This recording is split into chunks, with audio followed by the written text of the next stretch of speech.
Kelly O'Horo, founder of Infinite Healing and Wellness, an EMDR Center for Excellence. And I'm going to talk to you today a little bit about trauma. People throw around the word trauma pretty loosely these days, and I think that's partly because it's becoming so much more socially acceptable for us to discuss the things that are considered traumatic. And so trauma is really threat we weren't prepared to handle, or helplessness to help someone that we care about, or helplessness to help ourselves. This is anything that we weren't expecting, that our nervous system can't tolerate, and we have a reaction to, where we either fight, freeze, flee, submit, or shut down. And so anything that happens to us, whether it's a large event such as a bomb, an explosion, a car accident, the death of a loved one, a parent in jail, a parent with a serious mental illness. These things are all traumatic, and they're big T traumas. But we also have something that a lot of times people might refer to as little t traumas.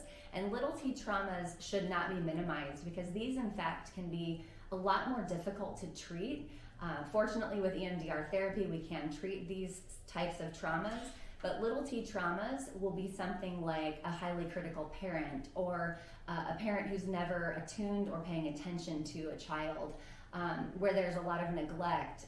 Parents are busy doing things that they need to do for their own survival, but there's not a lot of time or attention paid to the children.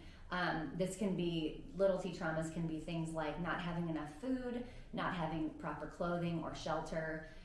It can be, like I said, highly critical parent, or even just having so many children in a family system where there just isn't the time and attention that can be paid to individuals, because there's just so many hands and boobs and eyes that parents can attune to with their children.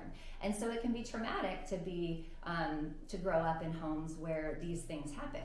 And so we really want people to understand that there are the big T obvious traumas, but also we want to pay attention to the developmental traumas that happen. We want to pay attention to the things that kind of are normalized and are not given a lot of attention to or considered traumatic.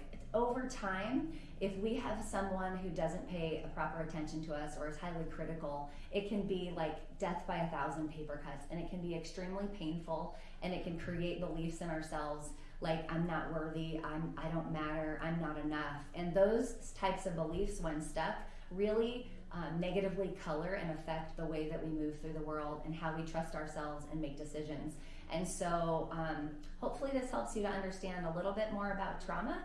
And if you'd like to learn more about how you can treat trauma and what things classify as trauma, feel free to check out our website, infinitehealingandwellness.com.